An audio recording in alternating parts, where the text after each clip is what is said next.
अस्सलाम वालेकुम। Popular front of India की तरफ से दिसंबर 18 से दिसंबर 20 तक एक campaign stand with popular front मुनक्किद किया जा रहा है। इस कैंपेन के बारे में चंद बातें आपके सामने रखने के लिए ये वीडियो हम पेश कर रहे हैं। जैसा आप जानते हैं, जब से ये मोदी 2.0 पावर में आई है, इन्होंने आरएसएस का जो नागपुर का जो एक स्क्रिप्ट है, जो एजेंडा है, उस एजेंडा को दिल्ली में गवर्नमेंट के मशीनरीज को इस्तेमाल करके इंप्लीमेंट करना शुरू कर दिया है। मैसेज एकदम क्लियर है, अगर आप इनके पॉलिसी के साथ नहीं हैं तो आपको टारगेट किया जाएगा। आज इंडिया के अंदर कोई भी आरएसएस संघ परिवार को छोड़कर कोई भी अपने आप को सेफ नहीं समझ सकता। इसकी अगर मिसाल आपको देखना है तो आपको पता होगा क्या चल रहा है मुल्क के अंदर।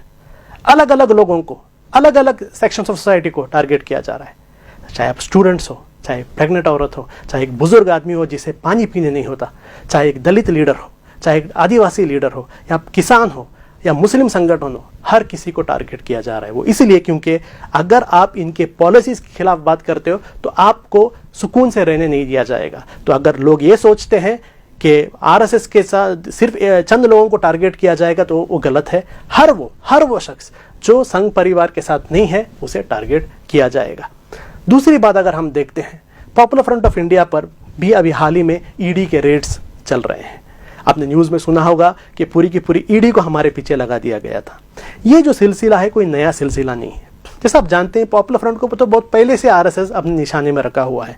और अभी हाल ही के जो एक टारगेटिंग चल रहा है, तो पिछले एक साल में अगर आप देखेंगे, ये सीए एनआरसी का जो मुद्दा चला था, उसमें पॉपुलर फ्रंट ऑफ इंडिया ने जो एक बहुत ही अहम स्टैंड लिया था एनआरसी को बॉयकॉट करने का, एक बहुत ही बहादुरी वाला जो स्टैंड हमने पब्लिक को कहा था कि एनआरसी सीए को सिर्फ बॉयकॉट करना है।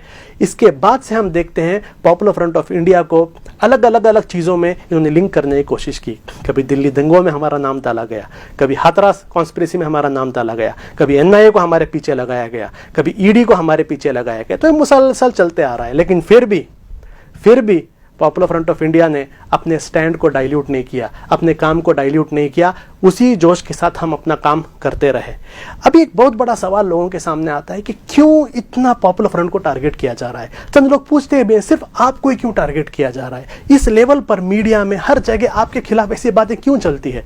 उसका जवाब बहुत सिंपल है। वो इसलिए क्योंकि पॉपुलर फ्रंट ऑफ इंडिया जब से शुरू हुई है तब से हमने आरएसएस के फैसिस्ट एजेंडे, हिंदुत्व फैसिस्ट आइडियोलॉजी के खिलाफ एक अनकॉम्प्रोमाइजिंग हमने स्टैंड लिया है।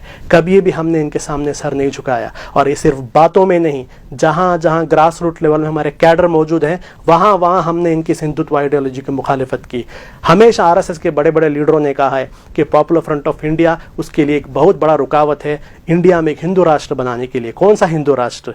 किसी धर्म के बुनियाद पर हिंदू राष्ट्र नहीं, बल्कि सावरकर और गोलवालकर की जो विचारधारा थी, उस विचारधारा पर एक हिंदू राष्ट्र जो बनाने का इनका मकसद है, उस मकसद के लिए सबसे बड़ा challenge popular front of India है। इसलिए जमाने से, बहुत सालों से पॉपुलर फ्रंट को अलग अलग स्टेट गवर्नमेंट्स के थ्रू, मीडिया के थ्रू टारगेट करने की कोशिश की जा रही है, लेकिन वो लोग उसमें नाकामयाब रहे।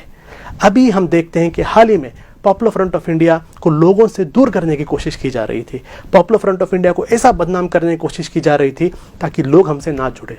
लेकिन हुआ क्या? हम देख रहे हैं पूरे इंडिया के अंदर पॉपुलर फ्रंट ऑफ इंडिया की मकबूलियत, एक्सेप्टेंस और बढ़ गई। बहुत सारे लोग पॉपुलर फ्रंट के साथ जुड़ने लगे। हम बहुत कम स्टेट्स में थे, लेकिन आज हम देखेंगे इंडिया के कोने कोने में पॉपुलर फ्रंट ऑफ इंडिया मौजूद है।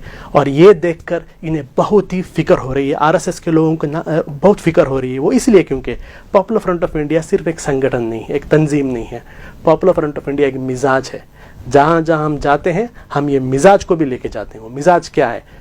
कॉन्फिडेंस का मिजाज, खुद मुख्तारी का मिजाज, बोल्डनेस का मिजाज। और जहाँ जहाँ हम जाते हैं वहाँ के लोगों को भी हम ये मिजाज देते हैं। और आरएसएस को ये बात सोचकर फिक्र हो रही है कि अगर इंडिया की मुस्लिम कम्युनिटी बोल्डनेस का मिजाज, ये कॉन्फिडेंस का मिजाज इख्तियार करती है, तो आरएसएस के जो प्लान है वो प्लान कभी भी कामयाब नहीं होंगे। इसलिए सबसे ज़्यादा उनके मुखालिफत करने वाले जो संगठन है पॉपुलर फ्रंट, इसको टारगेट करने की कोशिश की जा रही है।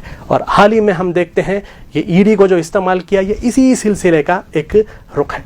मैं आज यहाँ पर आपके सामने ये बात कहना चाहता हूँ कि पॉपुलर फ्रंट ऑफ इंडिया ऐसे साजिशों से कभी डरा नहीं है, आगे भी हम डरने वाले नहीं हैं। इसीलिए आवाम तक पहुंचने के लिए हम ये कैंपेन कर रहे हैं, स्टैंड विद पॉपुलर फ्रंट। इस कैंपेन में 3 दिन आप देखेंगे पॉपुलर फ्रंट ऑफ इंडिया के मेंबर्स, पॉपुलर फ्रंट के लीडर्स आपके घरों को आएंगे। एक एक घर, एक एक दुकान, एक एक रास्ते पर पॉपुलर फ्रंट के लोग आएंगे, अगर आपसे मिलेंगे, मिलकर आपके सामने मुल्क के हालात क्या हैं उस हालात को समझाएंगे। जितना ये लोग हमें रोकने की कोशिश करेंगे, जितना ये लोग हमसे आपको दूर करने की कोशिश करेंगे, उतना हम आपके साथ रहेंगे, आपके साथ मिलकर रहेंगे। आपसे हमारी दरख्वास्त है कि देखिए, ये फैसिस्ट ताकतों की एक साजिश हमेशा ऐसी रहती है कि सबसे फोर फ्रंट में, सबसे आगे जो लोग रहते हैं उन्हें ये लोग टारगेट करते हैं ताकि पीछे के लोगों को कोई भी डिफेंस ना हो। तो आज वो जानते हैं कि जब तक पॉपुलर फ्रंट ऑफ इंडिया सामने है, उनके बहुत सारे प्लान वो लोग इंप्लीमेंट नहीं करते, इसलिए पूरी कोशिश इस्तेमाल हो रही है, गवर्नमेंट की सारी मशीनरीज को लोग इस्तेमाल कर रहे हैं पॉपुलर फ्रंट को ख़त्म करने के लिए।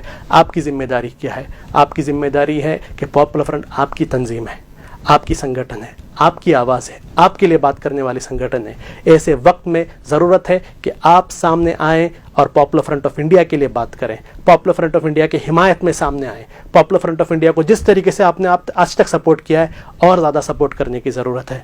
पॉपुलर फ्रंट ऑफ इंडिया की तरफ से मैं ये उम्मीद दिलाता हूँ कि ऐसे जो भी हालात हैं, ये हालात से हम पीछे जाने वाले नहीं, आगे ही जाते रहेंगे इंशाअल्लाह। साथ में हम मिलकर ये जो फिस्ताई ताकत हैं, इन फिस्ताई ताकतों से अपने देश, अपने मुल्क को हम बचा के रहेंगे। आखिर वापस मैं आपसे अपील करता हूँ कि सब लोग साथ में मिलकर कहें, we stand with popular front.